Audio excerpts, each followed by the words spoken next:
ಇರುವಂತ ಎಲ್ಲ ಪಾಸ್ಟರ್ಗಳಿಗೂ ಮತ್ತು ಸಭಾ ಹಿರಿಯರಿಗೂ, ಸಭಾ ನಾಯಕರುಗಳಿಗೂ ಹಾಗೂ ಸಭಾ ಯವನಸ್ಥರಿಗೂ, ಎಲ್ಲ ವಿಶ್ವಾಸಿಗಳಿಗೂ ಯೇಸು ಕ್ರಿಸ್ತನ ಅತಿ ಶ್ರೇಷ್ಠವಾದಂತ ನಾಮದಲ್ಲಿ ಈ ಒಂದು ವಾಕ್ಯದ ಕಡೆಗೆ ನಿಮ್ಮನ್ನು ಪ್ರೀತಿಯಿಂದ ನಾನು ಆಹ್ವಾನವನ್ನು ಬಯಸುವಂತವನಾಗಿದ್ದೇನೆ. ಸ್ವಲ್ಪ ಹೊತ್ತು ದೇವರ ವಾಕ್ಯವನ್ನು ಕೇಳೋದಕ್ಕಿಂತ ಮುಂಚಿತವಾಗಿ ನಮ್ಮ ಕಣ್ಣುಗಳು ಮುಚ್ಚೋಣ. ಒಂದು ಚಿಕ್ಕದಾಗಿ ಆತ್ಮನ ಸಹಾಯಕ್ಕೋಸ್ಕರ ಪ್ರಾರ್ಥನೆ ಮಾಡೋಣ. ಅಗಮ್ಯವಾದ ಬೆಳಕಿನಲ್ಲಿ ವಾಸ ಮಾಡುವಂತ, ಪ್ರೀತಿ ಸ್ವರೂಪನಾಗಿರುವಂತ, ಪರಲೋಕದಲ್ಲಿ ವಾಸ ಮಾಡುವಂತ ನಮ್ಮ ತಂದೆಯಾದ ದೇವ್ರೆ, ಅಪ್ಪ ನಿನ್ನ ಪರಿಶುದ್ಧವಾದಂತ ನಾಮಕ್ಕೆ ನಾನು ವಂದನೆಗಳು ಸಲ್ಲಿಸುವಂತನಾಗಿದ್ದೇನೆ ಕರ್ತ. ಈ ಮುಂಜಾನೆಯ ವೇಳೆಯಲ್ಲಿ ಮತ್ತೊಂದು ಸಾರಿ ಸ್ವಾಮಿ, ಹಾಸಿಗೆಯಿಂದ ನೇರವಾಗಿ ಎದ್ದು ನಿಮ್ಮ ಸ್ವರವನ್ನು ಕೇಳಲು, ನಿನ್ನ ಮಾತುಗಳನ್ನು ಆಲೈಸಲು ನಿನ್ನ ಸನ್ನಿಧಾನಕ್ಕೆ ಕೂಡಿ ಬಂದಿದ್ದೇವೆ ರಕ್ಷಕನೇ. ನಮ್ಮನ್ನು ನೀನು ಸ್ವೀಕರಿಸು, ನಮ್ಮನ್ನು ಅಂಗೀಕರಿಸು ತಂದೆಯೇ. ನಿನ್ನ ಆತ್ಮನನ್ನು ಕಳಿಸಿಕೊಟ್ಟು ಪವಿತ್ರಾತ್ಮನ ಮುಖಾಂತರವಾಗಿ ಮಾತನಾಡಲಿ ಎಂಬುದಾಗಿ ನಿನ್ನಲ್ಲಿ ಕೇಳ್ತಾ ಇದ್ದೇನಪ್ಪ ಕರ್ತನೇ. ಮತ್ತೊಂದು ಸಾರಿ ಪವಿತ್ರಾತ್ಮನನ್ನು ನನ್ನ ಸ್ವಾಗತ ಕೋರ್ತಾ ಇದ್ದೇನೆ. ಆತನು ಎಲ್ಲರ ಮಧ್ಯದಲ್ಲಿ ಇಳಿದು ಬರ್ಲಿಕ್ಕಾಗುವಂತೆ ನಿಂತನೆ ಸಹಾಯ ಮಾಡು, ಎಲ್ಲರೊಟ್ಟಿಗೆ ಮಾತನಾಡ್ಲಿಕ್ಕಾಗುವಂತೆ ನಿಂತನೆ ಸಹಾಯ ಮಾಡು ಎಂಬುದಾಗಿ ನನ್ನ ಒಡೆಯನಾಗಿರುವಂತ ಯೇಸು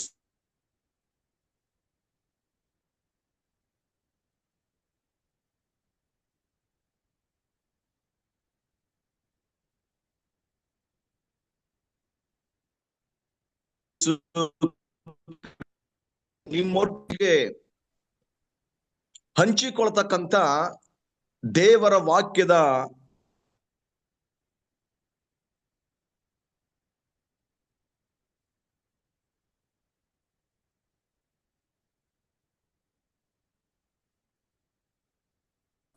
ಶಿರೋನಾಮೆ ದೇವರು ಹೋಗ್ತಾ ಇದ್ದಾರೆ.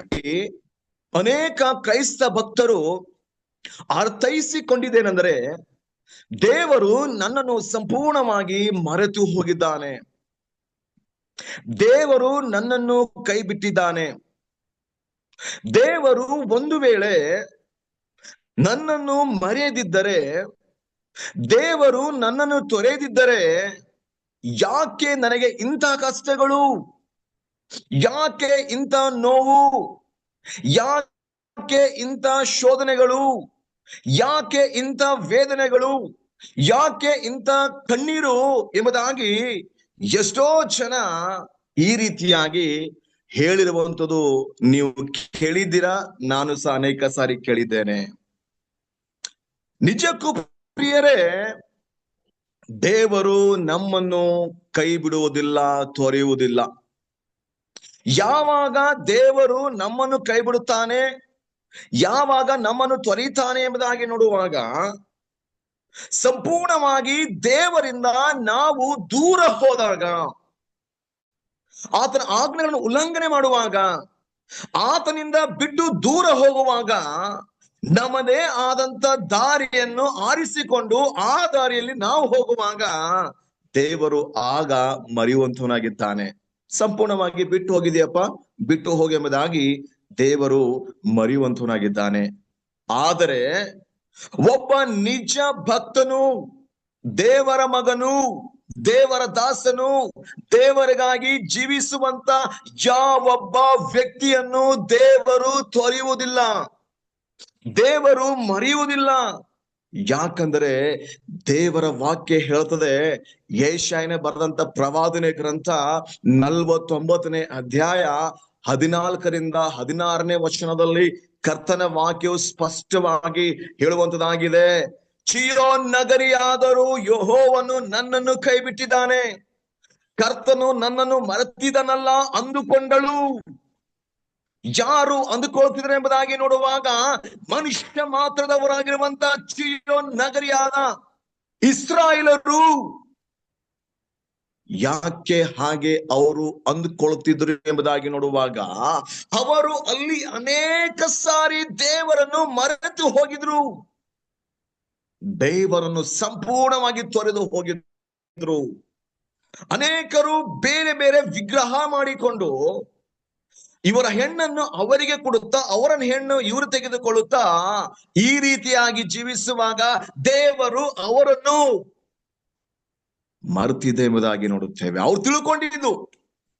ಆದ್ರೆ ಅದೇ ಸಂದರ್ಭದಲ್ಲಿ ಒಂದು ಪಿಸುಗುಟ್ಟುವಂತ ಮಾತಿನಿಂದ ದೇವರು ಹೇಳ್ತಿದ್ದಾನೆ, ಓ ಇಸ್ರಾಯೇಲೇ, ಓ ಚಿಯೋನ್ ನಗರಿಯೇ, ಒಬ್ಬ ಹೆಂಗಸು ತಾನು ಹೆತ್ತ ಮಗುವಿನ ಮೇಲೆ ಕರುಣೆ ಇಡದೆ ತನ್ನ ಮಲೆಕೂಸನ್ನು ಮರೆತಾಳೆ. ಒಂದು ವೇಳೆ ಮರೆತಾಳು, ನಾನಾದರೆ ನಿನ್ನನ್ನು ಮರೆಯೇ. ಇಗೋ, ನನ್ನ ಅಂಗೈಗಳಲ್ಲಿ ನಿನ್ನನ್ನು ಚಿತ್ರಿಸಿದ್ದೇನೆ.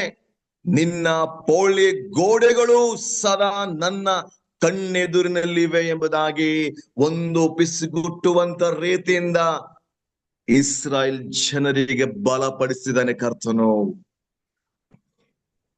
ಅಲ್ಲಿ ಆ ಇಸ್ರಾಯೇಲರು ಹಾಗೆ ಅರ್ಥೈಸಿಕೊಂಡಿದ್ರು, ಹಾಗೆ ತಿಳ್ಕೊಂಡಿದ್ರು. ಆದರೆ ಅವರಿಗೆ ದೇವರು ಮಾತನಾಡ್ತಿದ್ದಾನೆ, ಒಬ್ಬ ಹೆಂಗಸು ಭೂಲೋಕದಲ್ಲಿ ತನ್ನ ಮಲೆಕೂಸನ್ನು ಒಂದು ವೇಳೆ ಮರೆತಾಳು, ನಾನಾದರೂ ಇಸ್ರಾಯೇಲೇ ನಿನ್ನನ್ನು ಮರೆಯೇ. ನನ್ನ ಅಂಗೈಯಲ್ಲಿ ನಿನ್ನನ್ನು ಚಿತ್ರಿಸಿಕೊಂಡಿದ್ದೇನೆ. ನಿನ್ನ ಪೋಳೆ ಗೋಡೆಗಳು ಸದಾ ನನ್ನ ಕಣ್ಣೆದುರಿನಲ್ಲಿವೆ ಎಂಬುದಾಗಿ ದೇವರು ಅವರನ್ನು ಬಲಪಡಿಸ್ತಾ ಇದ್ದಾನೆ. ಇವತ್ತು ಎಷ್ಟೋ ಈ ಭೂಲೋಕದ ತಾಯಿಂದರು ತನ್ನ ಮಕ್ಕಳನ್ನು ಯಾವ ರೀತಿಯಾಗಿ ಮರಿತಾರೆ ಎಂಬುದಾಗಿ ನೋಡುವಾಗ, ಏನಾದರೂ ತಾಯಿಂದರಿಗೆ ಹೆಚ್ಚಾದಂತ ಕೆಲಸ ಮನೆಯಲ್ಲಿ ಇರುವಾಗ, ತೊಟಲಲ್ಲಿ ಇರ್ತಕ್ಕಂತ ಅಥವಾ ಬೆಡ್ ಅಲ್ಲಿ ಇರ್ತಕ್ಕಂತ ಮಗು ಬಹಳಷ್ಟು ಕೇಕೆ ಹಾಕುತ್ತಾ ಅಳುತ್ತಿರುವಾಗಲೂ ಸಹ ಸಂಪೂರ್ಣವಾಗಿ ತನ್ನ ಮಗುವನ್ನು ಮರೆತು ತನ್ನ ಕೆಲಸದಲ್ಲಿ ಮಗ್ನಳಾಗಿರ್ತಾಳೆ. ಆದರೆ ದೇವರು ನಮ್ಮನ್ನು ಯಾವತ್ತೂ ಸಹ ಮರೆಯುವುದಿಲ್ಲ. ದೇವರು ನಮ್ಮನ್ನು ಯಾವತ್ತೂ ಸಹ ಕೈ ಬಿಡುವುದಿಲ್ಲ. ಆದ್ರೆ ಯೇಸು ಸ್ವಾಮಿ ವಾಕ್ಯ ಹೇಳುತ್ತದೆ, ಆದಿ ಕಾಲದಿಂದಲೂ ಪ್ರಕಟಣೆ ಪುಸ್ತಕ ತನಕ ಎಷ್ಟೋ ಸಾರಿ ಮೋಶೆ ಹೇಳ್ತಿದ್ದಾನೆ, ಮೋಶೆ, ನನ್ನ ಜನರು ನನ್ನ ಮರೆತು ಹೋದ್ರು. ಅವರಿಗೆ ಇಷ್ಟ ಬಂದ ಹಾಗೆ ಜೀವನ ಮಾಡ್ತಾ ಇದ್ದಾರೆ. ಅವರು ಬೇರೆ ದಾರಿ ಆರಿಸಿಕೊಂಡಿದ್ದಾರೆ. ಅವರು ಬಸವನ ಮೂರ್ತಿನ ಆರಿಸಿಕೊಂಡಿದ್ದಾರೆ. ನಿನ್ನ ಇಳಿದು ಬೇಗ ಹೋಗು. ಎಷ್ಟೋ ಸಾರಿ ದೇವರು ಹೇಳಿದ ನನ್ನ ಮರ್ತಿದ್ದಾರೆ ಎಂಬುದಾಗಿ. ಆದರೆ ದೇವರು ಕಣಮಯನು, ದಯಾಸಾಗರನು, ಪ್ರೀತಿಮಯನು, ನಂಬಿಗಸ್ತನು, ಕೃಪಾಪೂರ್ಣನು ಅಂತ ದೇವರು ನಮ್ಮನ್ನು ಮರೆಯಲ್ಲ ಪ್ರಿಯರೇ. ಆದ್ರೆ ನಾವು ಸಂಪೂರ್ಣವಾಗಿ ಅವನನ್ನು ಎಷ್ಟೋ ಸರಿ ಮರಿತಾ ಇದ್ದೇವೆ. ಆತನ ವಾಕ್ಯ ಮರಿತಾ ಇದ್ದೇವೆ, ಆತನ ಸಬ್ಬತ್ ದಿನವನ್ನು ಮರಿತಾ ಇದ್ದೇವೆ, ಆತನ ಪ್ರಾರ್ಥನೆ ಮರಿತಾ ಇದ್ದೇವೆ, ನಮ್ಮ ಆತ್ಮಿಕ ಜೀವಿತ ಮರಿತಿದ್ದೇವೆ, ಕುಟುಂಬದ ಪ್ರಾರ್ಥನೆ ಮರಿತಾ ಇದ್ದೇವೆ, ಸಭಾಶಾಲೆ ಪಾಠ ಓದೋನು ಮರಿತಾ ಇದ್ದೇವೆ, ಇತರನ್ನು ಮಾತಾಡಿಸೋದು ಮರಿತಾ ಇದ್ದೇವೆ, ಇತರ ಪ್ರೀತಿ ಮಾಡೋದನ್ನು ಮರಿತಾ ಇದ್ದೇವೆ. ಎಲ್ಲವನ್ನು ನಾವೇ ಮರೆತು ದೇವರ ಮೇಲೆ ಗುಣಗುಡುತ್ತಾ ಇದ್ದೇವೆ. ದೇವರು ನನ್ನ ಕೈ ಬಿಟ್ಟಿದ್ದಾನೆ, ದೇವರನ್ನು ಮರೆತಿದ್ದಾನೆ. ಯಾಕಿಂತ ಕಷ್ಟಗಳು ನನಗೆ, ಯಾಕಿಂತ ನೋವು, ಯಾಕಿಂತ ದುಃಖ, ಯಾಕಿಂತ ಬಾಧೆ, ಯಾಕಿಂತ ಶೋಧನೆಗಳು ನನಗೆ ಮಾತ್ರ? ಖಂಡಿತವಾಗಿ ಇಲ್ಲ ಪ್ರಿಯರೇ. ದೇವ್ರು ನಾವು ಮರ್ತಿದ್ದೇವೆ. ದೇವ್ರು ನಮ್ಮನ್ನು ಯಾವತ್ತೂ ಮರೆಯಲ್ಲ ಪ್ರಿಯರೇ. ದೇವ್ರು ಯಾವತ್ತೂ ನಮ್ಮನ್ನು ಮರೆಯಲ್ಲ. ಯಾಕಂದ್ರೆ ಹಾಗೆ ಮರೆಯುವ ದೇವ್ರ ವಾಕ್ಯ ಸುಳ್ಳಾಗುತ್ತೆ. ಅದಕ್ಕೋಸ್ಕರ ಇವತ್ತು ಈ ಲೋಕದಲ್ಲಿ ಎಷ್ಟೋ ಜನರು ಹಾಗೆ ಅರ್ಥೈಸಿಕೊಂಡಿದ್ದಾರೆ, ಹಾಗೆ ತಿಳ್ಕೊಂಡಿದ್ದಾರೆ. ನನ್ನ ಮರೆತಿದ್ದಾನೆ, ನನ್ನ ತೊರೆದೇನೆಂಬುದಾಗಿ ಅನೇಕ ಜನ ತಿಳ್ಕೊಂಡಿದ್ದಾರೆ. ಆದರೆ ಕೆಲವು ವಿಷಯಗಳು ನಾನು ಹೇಳಕ್ ಹೋಗ್ತೇನೆ. ಆದಮ ಹವ್ವ ತಪ್ಪು ಮಾಡಿ ಮರದ ಹಿಂದೆ ಬಚ್ಚಿಕೊಂಡಾಗ ದೇವರು ಅವರನ್ನು ಮರೆಯಲಿಲ್ಲ. ಅವರನ್ನು ಹುಡುಕಿಕೊಂಡು, ಆದಾಮನೇ ನೀನು ಎಲ್ಲಿರುತ್ತಿ? ಎಂತ ಒಂದು ಪ್ರೀತಿ, ದೇವ್ರ ಪ್ರೀತಿ ನೋಡಿ, ಎಂತ ಒಂದು ಪ್ರೀತಿ. ಪ್ರತಿದಿನ ಸಾಯಂಕಾಲ ಸಮಯದಲ್ಲಿ ದೇವರು ಆ ಸಂಜೆ ತಂಗಾಳಿಯಲ್ಲಿ ಆದಮನ್ ಕೂಡ ಮಾತಾಡುವ ಸಂದರ್ಭ ಅವ್ರು ಕಳ್ಕೊಂಡು ದೇವರಿಗೆ ಭಯಪಟ್ಟು ಹೋಗಿ ಒಂದು ಮರದ ಹಿಂದೆ ಬಚ್ಚಿಕೊಂಡಾಗ ದೇವರು ಅವನನ್ನು ಮರಿತಾ ಇಲ್ಲ. ಆದಾಮನೇ, ಎಲ್ಲಿರುತ್ತಿ? ಯಾಕೆ ಬಚ್ಚಿಟ್ಕೊಂಡಪ್ಪ ನೀನು? ಎಂತ ಕಣಮಯನಾದ ದೇವರು. ನಾವೆಯಲ್ಲಿ ಇದ್ದಂತ ನೋಹನ ಕುಟುಂಬವನ್ನು ದೇವರು ಮರೆಯಲಿಲ್ಲ. 40 ದಿವಸಗಳ ಕಾಲ ಹಗಲು ರಾತ್ರಿ ಮಳೆ ಸುರಿದು ಎಲ್ಲ ಇಡೀ ವಿಶ್ವವೇ ಜಲ ಪ್ರಳಯದಿಂದ ನಾಶವಾಗಿ ಹೋಗಿದೆ. ಯಾವೊಬ್ಬ ಮನುಷ್ಯನೂ ಇಲ್ಲ, ಯಾವೊಬ್ಬ ಪ್ರಾಣಿಯೂ ಇಲ್ಲ. ನಾವೆಲ್ಲಿರ್ತಕ್ಕಂಥ ನೋಹನ ಆತನ ಕುಟುಂಬ ಮಾತ್ರ, ಅಲ್ಲಿ ಅವನು ತೆಗೆದುಕೊಂಡು ಹೋಗಿರ್ತಕ್ಕಂಥ ಆ ಪ್ರಾಣಿ ಪಕ್ಷಿಗಳು ಬಿಟ್ರೆ ಲೋಕದಲ್ಲಿ ಯಾವುದೂ ಇಲ್ಲ. ಸೊ ದೇವರು ನೋಹನನ ಕುಟುಂಬವನ್ನು ಮರೆಯಲಿಲ್ಲ. ದೇವ್ರ ವಾಕ್ಯ ಹೇಳ್ತದೆ, ಆ ಕಾಲದಲ್ಲಿ ನೋಹನನ್ನು ನೀತಿವಂತನಾಗಿದ್ದ ಮತ್ತು ತಪ್ಪಿಲ್ಲದವನಾಗಿ ಜೀವನ ಮಾಡ್ತಾ ಇದ್ದ, ದೇವರೊಟ್ಟಿಗೆ ಅನ್ಯೋನ್ಯವಾಗಿ ನಡೀತಾ ಇದ್ದ. ಸೊ ದೇವ್ರು ಎಷ್ಟು ಅದ್ಭುತಮಯ ನೋಡ್ರಿ. ಅವನನ್ನು ನಾವೇ ಒಳಗೆ ಹಾಕಿ ಸ್ವತಃ ದೇವದೂತನೇ ಬಂದು ಅದರ ನಾವೇದು ಬಾಗಿಲು ಮುಚ್ಚನ ಅಂತ ನೋಡಿ. ಎಂತ ಒಂದು ಅದ್ಭುತವಾದ ಮತ್ತು ಆತನೇ ತೆರೀತಾನೆ ಪ್ರಿಯ. ಎಂತ ಒಂದು ಅದ್ಭುತವಾದ ಮಾತು. 40 ದಿವಸಗಳಾದ ಮೇಲೂ ಸಹ ನೋಹನ ಕುಟುಂಬ ದೇವರು ಮರೆಯಲಿಲ್ಲ. ಅಬ್ರಾಮನು ಕಾನಾನ್ ದೇಶದಲ್ಲಿ ಬರಬಂದು ಮುಂದೆ ಹೋಗುವಾಗ ದೇವರು ಆತನು ಮರಲಿಲ್ಲ. ಎಂತ ಅದ್ಭುತಮಯನಾದಂತ ದೇವರು. ಇಸಾಕನು ಸಹ ಬರದ ನಿಮಿತ್ತವಾಗಿ ಗೆರರಿ ಸೀಮೆಗೆ ಅಭಿಮೇಲೆಕನ ಫಿಲಿಷ್ಟಿಯ ದೇಶಕ್ಕೆ ಹೋದಾಗ ದೇವರು ಅವನನ್ನು ಸಹ ಮರಿಲಿಲ್ಲ. ಅದೇ ಪ್ರಾಂತ್ಯದಲ್ಲಿ ಆತನು ನೆನೆಸಿಕೊಂಡು ಆತನು ಆ ಭೂಮಿಯಲ್ಲಿ ಆತನು ಬೀಜವನ್ನು ಬಿತ್ತುವಾಗ ಅದೇ ವರ್ಷದಲ್ಲಿ 100% ಆತನನ್ನು ಆಶೀರ್ವಾದ ಮಾಡ್ದ. ಆತನ ಒಂದು ಜಮೀನಲ್ಲಿ 100% ಬೆಳೆಯನ್ನು ಬೆಳೆಸೆಂಬುದಾಗಿ ಯೆಹೋವನ ಅನುಗ್ರಹ ಅಂತ, ಯೆಹೋವನ ಕೃಪೆ ಅಂತ ಹೇಳ್ತದೆ. ಯೆಹೋವನ ಅವನನ್ನು ಅಭಿವೃದ್ಧಿ ಪಡಿಸಿದ ಎಂಬುದಾಗಿ ದೇವರ ವಾಕ್ಯ ಹೇಳ್ತದೆ. ಬೇರೆ ಯಾರು ಅಭಿವೃದ್ಧಿ ಪಡಿಸಲಿಲ್ಲ, ದೇವರೇ ಆತನನ್ನು ಅಭಿವೃದ್ಧಿ ಪಡಿಸಿದ ಎಂಬುದಾಗಿ ದೇವರ ವಾಕ್ಯ ಹೇಳ್ತದೆ. ಅಂದ್ರೆ ಆತನನ್ನು ಸಹ ದೇವರು ಮರಲಿಲ್ಲ ಪ್ರಿಯರೇ. ಯಾಕೋಬನು ತನ್ನ ಮಾವನ ಮನೆಯಲ್ಲಿ ಮೋಸ ಹೋಗುವಂತ ಸಂದರ್ಭದಲ್ಲಿ, ಲಾಬನನ್ನು ಮೋಸ ಮಾಡುವ ಸಂದರ್ಭದಲ್ಲಿ, ಓ ಯಾಕೋಬನೇ, ನೀನು ನಿನ್ನ ತಂದೆಯ ಕಾನಾನ್ ದೇಶಕ್ಕೆ ಹೋಗು. ಅಲ್ಲೂ ಸಹ ಯಾಕೋಬನನ್ನು ದೇವರು ಮರೆಯಲಿಲ್ಲ ಪ್ರಿಯರೇ. ಯಾಕೋಬನನ್ನು ದೇವರು ಕರ್ಕೊಂಡು ಹೋಗ್ತಾ ಇದ್ದಾನೆ, ಅವನನ್ನು ಮರೆಯಲಿಲ್ಲ ಪ್ರಿಯರೇ. ಬೇರ್ಷೆಬದ ಕಾಡಿನಲ್ಲಿ ಅಲಿಯುತ್ತಿದ್ದ ಹಾಗರಳು ಆಕೆ ಮಗನಾದಂತ ಇಸ್ಮಾಯಿಲನ ಕೂಗನ್ನು ಕೇಳಿ ದೇವರು ಅವರಿಗೆ ಅಲ್ಲಿ ಮರಿಲಿಲ್ಲ. ಅವರಿಗೆ ಬುಗ್ಗೆ ಬರುವಂತೆ ಮಾಡಿ ನೀರಿನ ದಾಹವನ್ನು ದೇವರು ತಣಿಸನೆಂಬುದಾಗಿ ನೋಡುತ್ತೇವೆ. ಅವರನ್ನು ಮರಿಲಿಲ್ಲ ಪ್ರಿಯರೇ. ಅಬ್ರಾಮನ ಕುಟುಂಬದಿಂದ, ಅಬ್ರಾಮನ ಹೆಂಡತಿ ಸಾರಳಿಂದ ಮನೆ ಆಚೆ ಹಾಕಿದ್ದಾರೆ. ಒಂದು ತಿತ್ತಿ ನೀರು, ಒಂದು ಬುಟ್ಟಿ ರೊಟ್ಟಿ ಅಷ್ಟೇ ಅವ್ರು ಸಂಪಾದನೆ ಮಾಡಿದ್ದು. ಅಬ್ರಾಮನ ಮನೆಯಲ್ಲಿ ಮಹಾರಾಣಿ ತರ ಇದ್ದಂತ ಒಬ್ಬ ಸಹೋದರಿ ಈಗ ಆಚೆ ಬಿದ್ದಿದ್ದಾಳೆ, ಏನು ಇಲ್ಲದೆ ಬಿದ್ದಿದ್ದಾಳೆ. ತಗ್ಗಿ ಬಗ್ಗಿ ಅಬ್ರಾಮನ ಕುಟುಂಬದಲ್ಲಿ ಜೀವಿಸಬೇಕಾಗಿತ್ತು. ಆದರೆ ಅವರ ವಿರುದ್ಧವಾಗಿ ಗುಣಗುಟ್ಟುವಾಗ, ಸೊ ಅಬ್ರಾಮನು ಸ್ಥಳ ನಿಮಿತ್ತವಾಗಿ ಹೊರಗಡೆ ಹಾಕುವಾಗ, ಬೇರ್ಷೆಬ ಕಾಡಿನಲ್ಲಿ ಭಯಂಕರವಾದಂತ ಕಾಡು, ಏನು ಸಿಗದೆ ಇರತಕ್ಕಂತ ಕಾಡು, ನೀರು ಯಾವುದೇ, ಬರೇ ಬಿಸಿಲು, ಸುಡುವಂತ ಮರಳು. ಸೊ ಅಂತ ಕಾಡಿನಲ್ಲಿ ದೇವರು ಬುಗ್ಗೆ ಮುಖಾಂತರವಾಗಿ ಅವರ ದಾಹವನ್ನು ತಣಿಸ್ತಾನೆ. ದೇವರು ಅಲ್ಲಿಯೂ ಸಹ ಅವರನ್ನು ಮರಲಿಲ್ಲ ರೀ. ಸುಳ್ಳಿನ ನಿಮಿತ್ತ ಸೆರೆಮನೆಯಲ್ಲಿ ಬಿದ್ದಂತ ಯೇಷಫನನ್ನು ದೇವರು ಮರಲಿಲ್ಲ. ಎಂತ ಒಂದು ಅದ್ಭುತ. ಸುಳ್ಳಿನ ನಿಮಿತ್ತವಾಗಿ ಪೋಟಿಫರನ ಹೆಂಡತಿ ಸುಳ್ಳು ಅಪವಾದನೆ ಮಾಡಿ ಅಪವಾದ ನಿಮಿತ್ತವಾಗಿ ಸೆರೆಮನೆಯಲ್ಲಿ ಬೀಳ್ತಾನೆ. ಅಲ್ಲೂ ಸಹ ದೇವರು ಆತನನ್ನು ಮರಿಲಿಲ್ಲ. ದೇವರು ಅವನನ್ನು ಕರುಣಿಸಿ ಸೆರೆಮನೆಯಿಂದ ಬಿಡಿಸಿ ಅರಮನೆಗೆ ಪ್ರಧಾನಿಯಾಗ್ಲಿಕ್ಕೆ, ಮುಖ್ಯಸ್ಥನಾಗ್ಲಿಕ್ಕೆ ಅವನನ್ನು ಕರ್ಕೊಂಡು ಹೋದೆಂಬುದಾಗಿ ನೋಡುತ್ತೇವೆ. ಎಂತ ಒಂದು ಅದ್ಭುತವಾದ ರೀ. ದೇವರ ಮಾರ್ಗದಲ್ಲಿ ನಡೀತಕ್ಕಂತ ಯಾವುದೇ ವ್ಯಕ್ತಿಗಳಿಗೆ ದೇವರು ಖಂಡಿತವಾಗಿ ಕೈ ಬಿಡುವುದಿಲ್ಲ. ಅದನ್ನು ನಾವು ಅರ್ಥ ಮಾಡ್ಕೊಂಡಿದ್ದೇವೆ. ಹಾಗೂ ಪ್ರವಾದಿಯಾದಂತ ಯೆರೆಮೀಯನು ಸತ್ಯ ಪ್ರವಾದನೆ ಮಾಡುವಾಗ ಬಾವಿಯಲ್ಲಿ ಹಾಕ್ತಾರೆ ಆತನನ್ನು ತೆಗೆದುಕೊಂಡು. ದೇವರು ಅಲ್ಲೂ ಸಹ ಆತನನ್ನು ಮರಲಿಲ್ಲ ಪ್ರಿಯರೇ.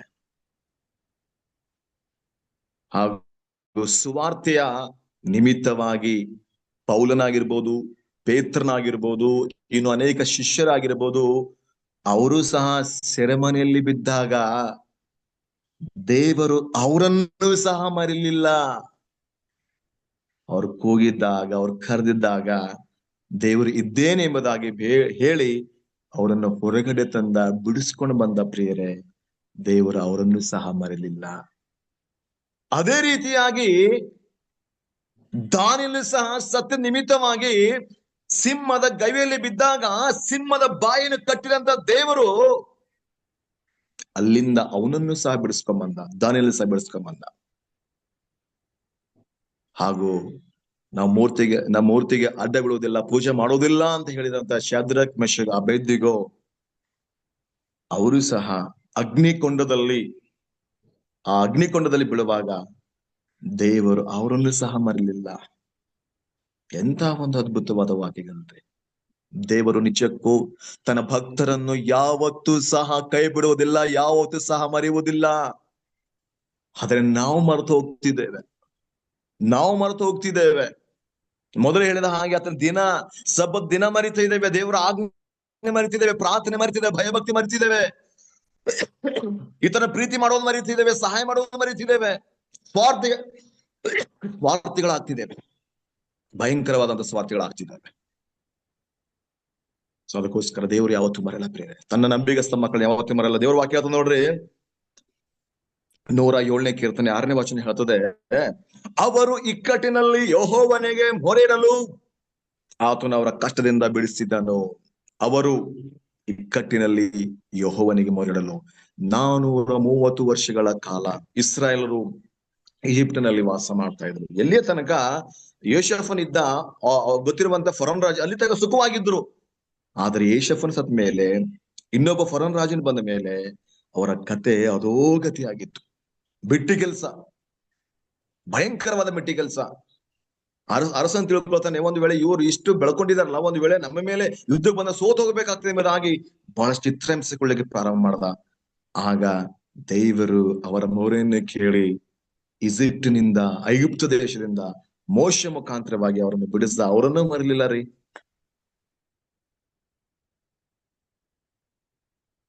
ಅವರನ್ನು ಮರಲಿಲ್ಲ. ಎಂತ ಅದ್ಭುತನಾದಂತ ದೇವರು ನಮ್ಮ ದೇವರಾಗಿದ್ದಾನೆ. ನೋಡಿ, ಇಲ್ಲಿ ಹೇಳ್ತಾನೆ, ಪ್ರೆಸೆಂಟ್ ಹೇಳ್ತಾನೆ, ಫಾಸ್ಟ್ ಹೇಳ್ತಾನೆ, ಫ್ಯೂಚರ್ ಹೇಳ್ತಾನೆ. ಏನಂದ್ರೆ ಕೀರ್ತನೆಗಳು 34ನೇ ಅಧ್ಯಾಯ 17ನೇ ವಚನ ಹೇಳ್ತದೆ, ಯೆಹೋವನು ನೀತಿವಂತರ ಕೂಗನ್ನು ಕೇಳಿ ಎಲ್ಲಾ ಕಷ್ಟಗಳಿಂದ ಅವರನ್ನು ಬಿಡಿಸ್ತಾನೆ. ಯೆಹೋವನು ನೀತಿವಂತರ ಕೂಗನ್ನು ಕೇಳಿ.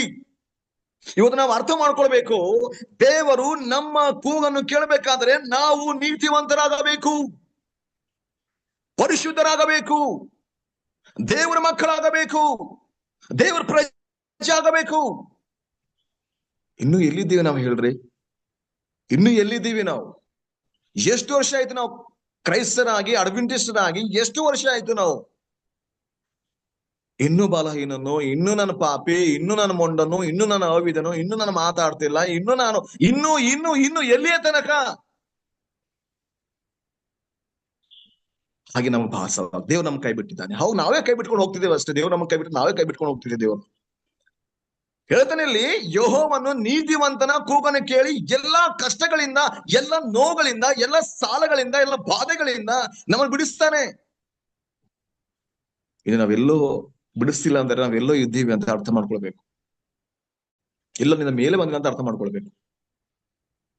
ಫ್ಯೂಚರ್ ಹೇಳ್ತಾನೆ, ಪ್ರೆಸೆಂಟ್ ಫ್ಯೂಚರ್ ಹೇಳ್ತಾನೆ ಅಂದ್ರೆ ಅದೇ 34ನೇ ಕೀರ್ತನೆಗಳು 19ನೇ ವಚನ ಹೇಳ್ತದೆ, ನೀತಿವಂತನಿಗೆ ಸಂಭವಿಸುವ ಕಷ್ಟಗಳು ಅನೇಕವಿದ್ದರೂ ಬರುತ್ತಿರುವುದು ಯೆಹೋವನು ಅವೆಲ್ಲಗಳಿಂದ ಬಿಡಿಸ್ತಾನೆ.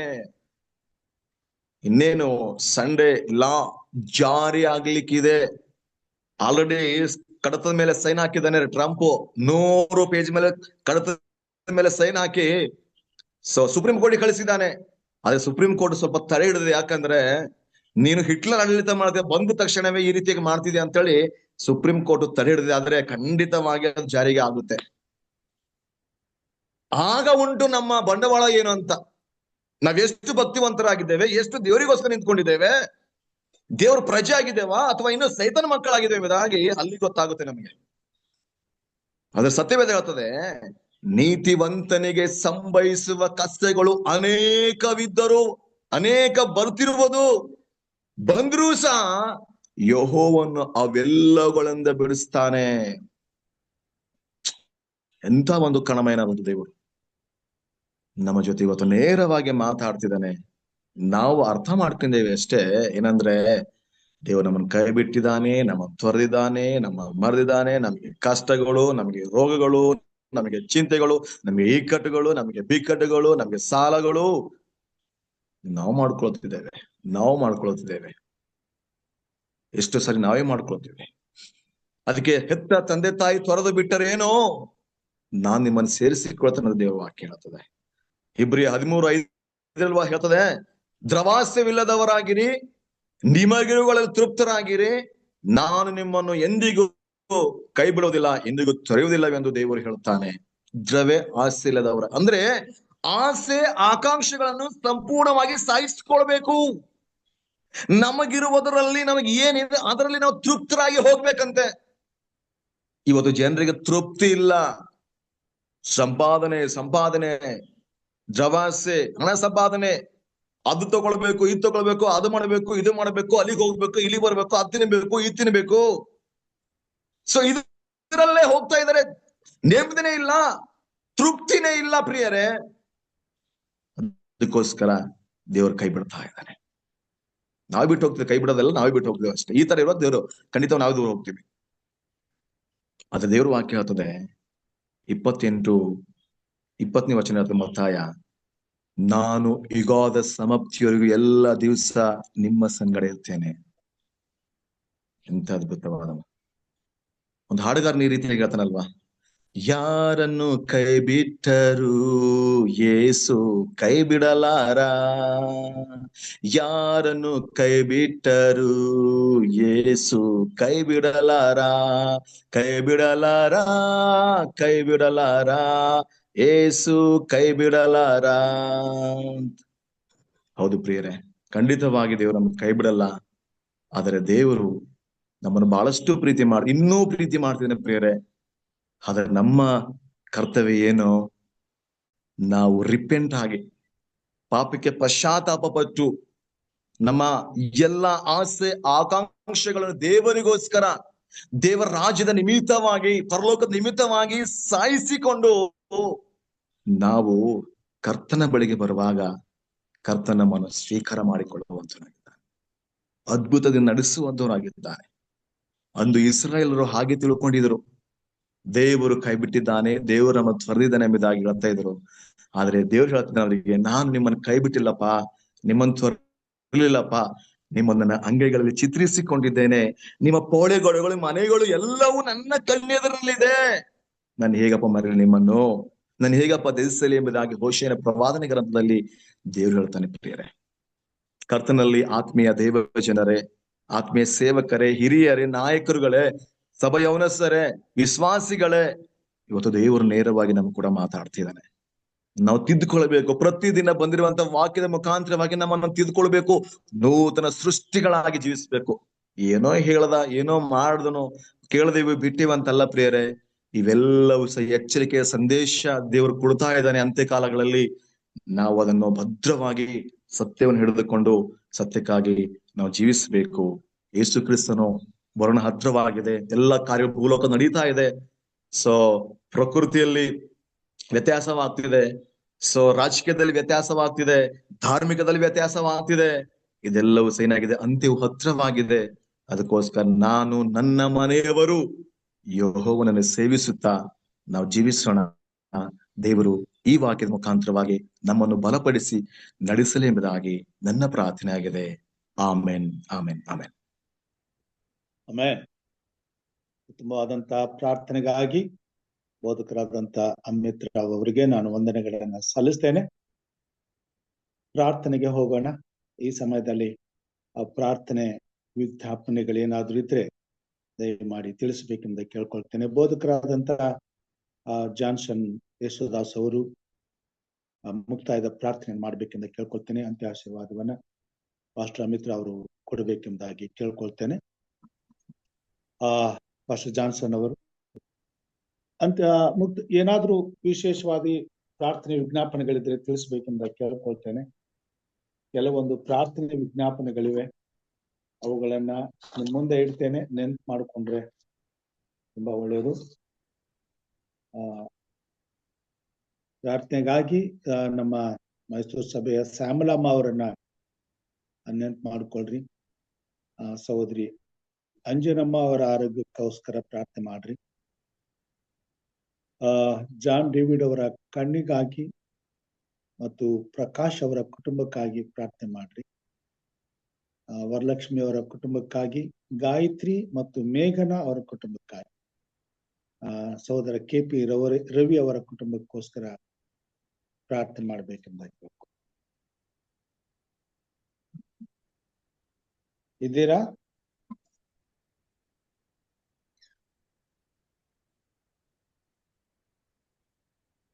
ಜಾನ್ಸನ್ ಯೇಸುದಾಸ್ ಅವರು.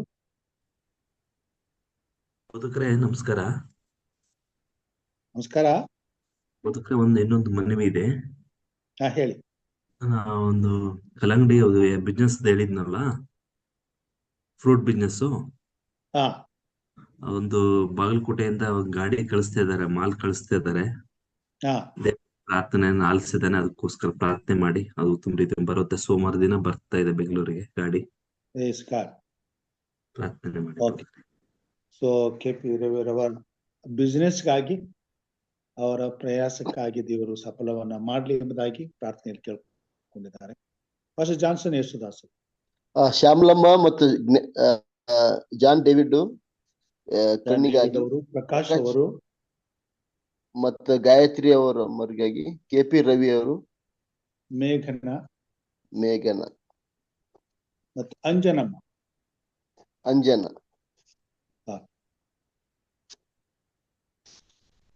ಪ್ರಾರ್ಥನೆ ಮಾಡೋಣ.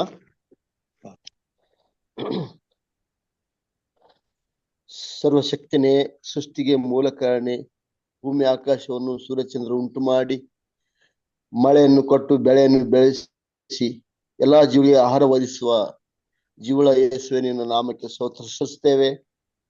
ರಾತ್ರಿಯೆಲ್ಲ ಸುಖ ನಿದ್ರೆ ಅನುಗ್ರಹಿಸಿ ಈ ಬೆಳಗಿನ ಜಾವದಲ್ಲಿ ಧ್ಯಾನ ಸಭೆ ಕೊಟ್ಟಿದ್ದ ತಂದೆ,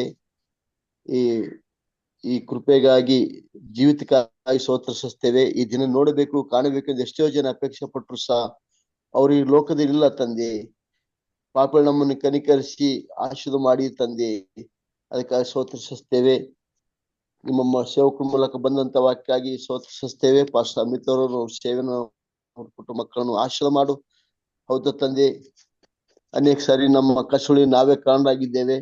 ನಿನ್ನ ಮರೆತು ನಾವು ಲೋಕಕ್ಕಾಗಿ ಜೀವಿಸುವ ರೀತಿಯಿಂದ, ಲೋಕಕ್ಕಾಗಿ ನಾವು ಬದುಕುವುದರಿಂದ ನಮಗೆ ಅನೇಕ ಕಷ್ಟಗಳು, ಸಮಸ್ಯೆಗಳು ಬರ್ತಕ್ಕಂಥವಾಗಿವೆ. ಅಂತ ಒಂದು ಪರಿಸ್ಥಿತಿಯಲ್ಲಿ ಅನೇಕ ಸಾರಿ ನಾವು ಪ್ರಾರ್ಥನೆ ಮಾಡೋದು ಸಹ ನಮ್ಮ ಪ್ರಾರ್ಥನೆ ಭಕ್ತಿಹೀನತೆ ಪ್ರಾರ್ಥನೆ, ಅದು ದೇವರಿಗೆ ಮುಟ್ತಲ್ಲ.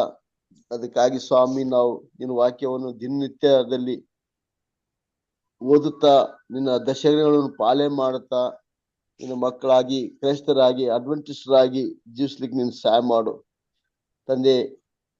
ಈ ಒಂದು ಸಮಯದಲ್ಲಿ ಸ್ವಾಮಿ, ಈ ಒಂದು ಎಚ್ಚರವಿದ್ದು ಪ್ರಾರ್ಥಿಸು. ಈ ಒಂದು ಊಟಕ್ಕಾಗಿ ಬಂದಂತ ಎಲ್ಲ ಬೋಧಕರ ಕುಟುಂಬಗಳನ್ನು, ಎಲ್ಲ ವಿಶ್ವಾಸಗಳನ್ನು ಆಶೀರ್ವಾದ ಮಾಡು. ಇದು ಆಯ್ತಕ್ಕಂಥ ಪಾಸ್ಟರ್ ಯಮರಾಜ್ ಸರ್ರನ್ನು ಆಶೀರ್ವಾದ ಮಾಡು. ಅವರ ಸೇವೆಯ ಕುಟುಂಬ ಮಕ್ಕಳನ್ನು ಆಶೀರ್ವಾದ ಮಾಡು ಕರ್ತನೇ. ಈ ಒಂದು ಎಚ್ಚರವಿದ್ದು ಪ್ರಾರ್ಥಿಸು. ಈ ಒಂದು ಊಟವು ಇನ್ನೂ ಉನ್ನತವಾಗಿ ನಡೀಲಿ ಸ್ವಾಮಿ. ಇದ್ರ ಮೂಲಕ ಅನೇಕ ಮಕ್ಕಳು ದೇವರ ಜನ ಕಂಡುಕೊಳ್ತಕ್ಕಂತ ಅವಕಾಶ ಒದಗಿಸಿ ಸ್ವಾಮಿ. ತಂದೆ, ಅದೇ ತರವಾಗಿ ನಮ್ಮ ದೇಶದಲ್ಲಿ ಅನೇಕರು ಕುಂಭಮೇಳದಲ್ಲಿ ಪ್ರಾಣ ಕಳ್ಕೊಂಡಿದ್ದಾರೆ ತಂದೆ. ಅವ್ರಿಗೆ ನಿಜವಾದಂತ ದೇವರು ಗೊತ್ತಿಲ್ದೇನೆ ಸ್ವಾಮಿ ಎಲ್ಲಾ ಪೂಜೆಗಳು ಹೇಳಿದ ರೀತಿಯಿಂದ ತಂದೆ ಅವರು ಅಲ್ಲಿ ಹೋಗಿ ಸ್ವಾಮಿ ತಮ್ಮ ಜೀವಿತ ಕಳ್ಕೊಂಡಿದ್ದಾರೆ. ಅಂತ ಕುಟುಂಬಗಳಿಗಾಗಿ ಸಹ ನಾವು ಪ್ರಾರ್ಥನೆ ಮಾಡ್ತೇವೆ.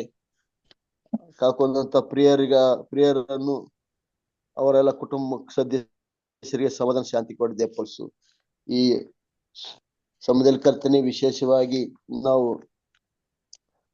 ಏನು ಹೆಸರಿದ ಪ್ರಾರ್ಥಿಸಿದ ಕೂಟದಲ್ಲಿ ಅನೇಕ ಪ್ರಾರ್ಥನೆ ವಿಜ್ಞಾಪನೆಗಳು ಇವೆ ತಂದೆ. ಶ್ಯಾಮಲಮ್ಮರಿಗಾಗಿ ನಾವು ಪ್ರಾರ್ಥನೆ ಮಾಡ್ತೇವೆ. ವಿಶೇಷವಾದಂತ ಆರೋಗ್ಯ ಭಾಗ್ಯ ಕೊಡದೆ ಪಲ್ಸು ತಂದೆ. ಜಾನ್ ಡೇವಿಡರನ್ನು ಆಶೀರ್ವಾದ ಮಾಡುವವರು ಕಣ್ಣಿನ ಸಮಸ್ಯೆಯನ್ನು ಬಗೆಹರಿಸ್ಕೊಳ್ತೇನೆ. ಪ್ರಕಾಶ್ ಅವರನ್ನು ಆಶೀರ್ವಾದ ಮಾಡು, ಆರೋಗ್ಯ ಭಾಗ್ಯ ಕೊಡದೆ ಪಲ್ಸು. ಗಾಯತ್ರಿ ಅಮ್ಮರನ್ನು ಆಶೀರ್ವಾದ ಮಾಡು, ಆರೋಗ್ಯ ಭಾಗ್ಯ ಕೊಡದೆ ಪಲ್ಸು. ಎಪಿ ರವಿಯರಿಗಾಗಿ ಸಹ ಪ್ರಾರ್ಥನೆ ಮಾಡ್ತೇವೆ ಕರ್ತನೆ. ಅವರ ಬಿಸಿನೆಸ್ ಅನ್ನು ಆಶೀರ್ವಾದ ಮಾಡು ಸ್ವಾಮಿ ಕರ್ತನೆ. ಅಂಜನಾಷ್ಟ್ರಿಗಾಗಿ ಪ್ರಾರ್ಥನೆ ಮಾಡ್ತೇವೆ, ಅವರನ್ನು ಆಶೀರ್ವಾದ ಮಾಡು. ಮೆಟ್ಟನ ಅವರಿಗಾಗಿ ಪ್ರಾರ್ಥನೆ ಮಾಡ್ತೇವೆ, ಅವ್ರನ್ನ ಆಶೀರ್ವಾದ ಮಾಡು. ಲೋಕೇಶ್ವರ್ಗಾಗಿ ಪ್ರಾರ್ಥನೆ ಮಾಡ್ತೇವೆ, ಅವ್ರನ್ನ ಆಶೀರ್ವಾದ ಮಾಡು. ಈ ಕರ್ತನೆ, ಕಷ್ಟದಂತ ಎಲ್ಲಾ ಮಕ್ಕಳ ಸಮಸ್ಯೆಯನ್ನು ಬಗೆಹರಿಸು. ಇನ್ನು ಅನೇಕರು ಈ ಕಷ್ಟಗಳಿವೆ, ಅವ್ರು ಹೇಳಿಲ್ಲ, ಆದ್ರೆ ಅವರೆಲ್ಲರನ್ನು ಸಹ ನೀನು ಮುಟ್ಟು ತಂದೆ. ಕರ್ತನೆ, ನೀನು ಎಲ್ಲರ ಕಷ್ಟವನ್ನು ಪರಿಹಾರ ಮಾಡೋ ದೇವರಾಗಿದ್ದಿ, ಜೀವಳ ದೇವರಾಗಿದ್ದಿ ತಂದೆ. ಕಷ್ಟದಲ್ಲಿ ನನ್ನನ್ನು ಕೂಗಿರಿ, ನಾನು ನಿಮ್ ಜೊತೆ ಇರ್ತೇನೆ, ನಿಮ್ಮನ್ನು ಆಶೀರ್ವಾದ ಮಾಡ್ತೇನೆ ಅಂತ ಹೇಳಿದ ಸ್ವಾಮಿ. ಕಷ್ಟದಂತ ಎಲ್ಲಾ ಮಕ್ಕಳನ್ನು ಕಾಪಾಡು. ಈ ದಿನ ಎಲ್ಲ ನಮ್ಮ ಜೊತೆ ನಡೆಸ್ತಂದೆ. ನಿನ್ನ ವಾಕ್ಯದಂತೆ ನಾವು ನಡೆದು ಸ್ವಾಮಿ ನಿನಗೆ ಮೆಚ್ಚುಗೆ ಮಕ್ಕಳಾಗುವಂತೆ ಸಹಾಯ ಮಾಡು. ಈ ಒಂದು ಕೂಟವನ್ನು ಮುಗಿಸ್ಕೊಂಡು ನಮ್ ಸೇವೆಯಲ್ಲಿ ಕೆಲಸ ಕಾರ್ಯಗಳು ಜೀವಿಸುವಾಗ ಇಡೀ ದಿವಸ ನಮ್ಮ ಜೊತೆದ್ದು ಬಲಪಡಿಸು. ನೀನು ಬರುವ ಕಾಲ ಹತ್ತಿರವಾಗಿರುವಾಗ ನಮ್ಮ ಜೀವಿತ ಸಮರ್ಪಣೆ ಮಾಡ್ತೇನೆ ತಂದೆ. ನೀನೇ ನಮ್ಮನ್ನು ಆಶೀರ್ವಾದ ಮಾಡಿ ಪರಲೋಕ ರಾಜ್ಯಕ್ಕೆ, ಆ ನಿತ್ಯ ರಾಜ್ಯಕ್ಕೆ ನಡೆಸಿ ನಮ್ಮನ್ನು ಬಲಪಡಿಸಿ ನಿರಂತರವಾದಂತ ಪರಲೋಕ ರಾಜ್ಯ ಜೀವಿಸ್ತಕ್ಕಂತ ಅವಕಾಶ ಒದಗಿಸಬೇಕಾಗಿ ಯೇಸುವಿನ ಜೀವನದಲ್ಲಿ ಬೇಡ್ತೇನೆ ತಂದೆ. ಆಮೇನ್. ಆಮೇನ್. ಪರಲೋಕದ ಪ್ರಾರ್ಥನೆ ಮಾಡಿಕೊಳ್ಳೋಣ. ಪರಲೋಕದಲ್ಲಿರುವ ನಮ್ಮ ತಂದೆಯೇ, ನಿನ್ನ ನಾಮವು ಪರಿಶುದ್ಧವೆಂದು ಎಣಿಸಲ್ಪಡಲಿ. ನಿನ್ನ ರಾಜ್ಯವು ಬರಲಿ. ನಿನ್ನ ಚಿತ್ತವು ಪರಲೋಕದಲ್ಲಿ ನೆರವೇರುವ ಪ್ರಕಾರ ಭೂಲೋಕದಲ್ಲಿಯೂ ನೆರವೇರಲಿ. ನಮ್ಮ ಅನುದಿನದ ಆಹಾರವನ್ನು ಈ ಹೊತ್ತು ನಮಗೆ ದಯಪಾಲಿಸಿಕೊಡು. ನಮಗೆ ತಪ್ಪು ಮಾಡಿದವರನ್ನು ನಾವು ಕ್ಷಮಿಸಿದಂತೆ ನಮ್ಮ ತಪ್ಪುಗಳನ್ನು ಕ್ಷಮಿಸು. ನಮ್ಮನ್ನು ಶೋಧನೆಯೊಳಗೆ ಸೇರಿಸದೆ ಕೇಡಿನಿಂದ ತಪ್ಪಿಸು. ಯಾಕೆಂದರೆ ರಾಜ್ಯವು ಬಲವು ಮಹಿಮೆಯು ಸದಾಕಾಲ ನಿನ್ನದೇ ಸ್ವಾಮಿ. ಆಮೇನ್.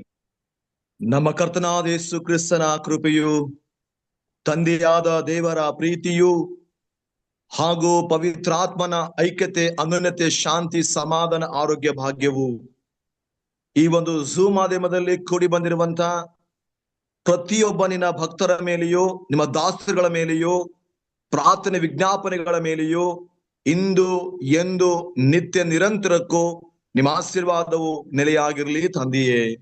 Amen. Amen. Amen. Amen. Praise God. ದೇವರ ನಾಮಕ್ಕೆ ಸ್ತೋತ್ರವಾಗಲಿ. ಈ ದಿನದ ಪ್ರಾರ್ಥನಾ ಕೂಟವನ್ನ ಅತ್ಯಧಿಕವಾಗಿ ಕರ್ತನು ಆಶೀರ್ವದಿಸಿ ಉತ್ತಮವಾದಂತಹ ಸಂದೇಶದೊಡನೆ ನಮ್ಮನ್ನು ನಡೆಸೋದಕ್ಕಾಗಿ ದೇವರಿಗೆ ಸ್ತೋತ್ರವನ್ನು ಸಲ್ಲಿಸುತ್ತಾ, ಬೋಧಕರಾದಂತ ಅಮಿತ್ ಅವರಿಗೆ ಈ ಒಂದು ಒಳ್ಳೆಯ ಸಂದೇಶಕ್ಕಾಗಿ ವಂದನೆಗಳನ್ನ ಸಲ್ಲಿಸ್ತೇನೆ. ಬೋಧಕರೇ, ಕರ್ತನು ನಿಮ್ಮನ್ನು ಆಶೀರ್ವಾದ ಮಾಡಲಿ, ಇನ್ನು ಹೆಚ್ಚಿನ ರೀತಿಯಲ್ಲಿ ಆತನ ಮಹಿಮೆಯುಳ್ಳ ಸೇವೆಯಲ್ಲಿ ಉಪಯೋಗಿಸಿಕೊಳ್ಳಲಿ ಎಂಬುದಾಗಿ ಪ್ರಾರ್ಥಿಸ್ತೇವೆ. ಆರಂಭದ ಪ್ರಾರ್ಥನೆಯನ್ನ ಮಾಡಿದಂತ ಹಿರಿಯರಿಗೂ ಹಾಗೂ ನಳಿನಾಕ್ಷಮ್ಮ ಅವರಿಗೆ ಹಾಗೂ ಮುಕ್ತಾಯದ ಪ್ರಾರ್ಥನೆ ಮಾಡಿದಂತ ಬೋಧಕರಂತ ಜಾನ್ಸನ್ ಅವರಿಗೂ, ಪಾಠವನ್ನ ಆಶೀರ್ವಾದದಾಯಕವಾಗಿ ನಡೆಸ್ಕೊಟ್ಟಂತ ಪಾಸ್ಟರ್ ಮಿತ್ರ ಅವರಿಗೂ, ಕೂಡಿ ಬಂದಂತ ತಮ್ಮೆಲ್ಲರಿಗೂ ರಕ್ಷಕನಾದಂತ ಯೇಸು ಕ್ರಿಸ್ತನ ಮಧುರ ನಾಮದಲ್ಲಿ ಧನ್ಯವಾದಗಳನ್ನು ಸಲ್ಲಿಸ್ತೇನೆ. ಕರ್ತನು ಈ ದಿನವನ್ನು ಆಶೀರ್ವಾದ ಮಾಡಲಿ. ಸುಕ್ಷೇಮ, ಸಮಾಧಾನ, ಸಂತೃಪ್ತಿಯಿಂದ ನಮ್ಮನ್ನು, ನಮ್ಮ ಕುಟುಂಬ, ಮಕ್ಕಳನ್ನು ನಡೆಸಲಿ. ಸುರಕ್ಷಿತವಾಗಿ ಮತ್ತೆ ಸಾಯಂಕಾಲ ಆತನ ಕೃಪಾ ಸನ್ನಿಧಾನಕ್ಕೆ ಬರುವಂತೆ ಕಾಯ್ದು ಕಾಪಾಡಲಿ ಎಂಬುದಾಗಿ ಪ್ರಾರ್ಥಿಸುತ್ತಾ, ಎಲ್ಲರನ್ನ ಕರ್ತನ ಕೃಪಾಸ್ತಕ್ಕೆ ಒಪ್ಪಿಸುತ್ತಾ, ಕರ್ತನ ಹೆಸರಿನಲ್ಲಿ ತಮ್ಮೆಲ್ಲರಿಗೂ ಮತ್ತೊಮ್ಮೆ ವಂದನೆಗಳನ್ನು ಸಲ್ಲಿಸ್ತೇನೆ ಹಾಗೂ ಬೆಳಗಿನ ಶುಭಾಶಯಗಳನ್ನು ಕೋರ್ತೇನೆ. ದೇವರ ಕೃಪೆ ನಮ್ಮೆಲ್ಲರೂ ಒಂದಿಗಿರಲಿ. ಆಮೇನ್. ಧನ್ಯವಾದ ಬೋಧಕರೇ, ಧನ್ಯವಾದ. ವಾಕ್ಯ ತಿಳಿಸ್ಕೊಟ್ಟ ಅಮಿತ್ ಅವರಿಗೂ ಧನ್ಯವಾದಗಳು. ಅವ್ರನ್ನ ಅವ್ರ ಕುಟುಂಬ ಅವ್ರ ಸೇವೆ ದೇವ್ರ ಹೆಚ್ಚಾಗಿ ಆಶೀರ್ವದಿಸ್ಲಿ ಸರ್. ನಿಮ್ಮ ಸಮೇತ ದೇವ್ರ ಹೆಚ್ಚಾಗಿ ಆಶೀರ್ವದಿಸ್ಲಿ. ನಿಮ್ಮ ಸೇವೆನೋ ನಿಮ್ಮ ಕುಟುಂಬ ಕೂಡ ಬಂದ ಎಲ್ಲರಿಗೂ ಧನ್ಯವಾದಗಳು. Thank you. ಎಲ್ಲರಿಗೆ ಶುಭೋದಯ. ಜೈ ಕ್ರಿಸ್. ಒಳ್ಳೆ ವಾಕ್ಯ ಆಗಿ ಪಾಸ್ಟರ್ ಜೈ ಕ್ರಿಸ್ ಅಂತ. ಜೈ ಕ್ರಿಸ್ತ ತಮಗೂ ಕೂಡ. ಜೈ ಕ್ರಿಸ್.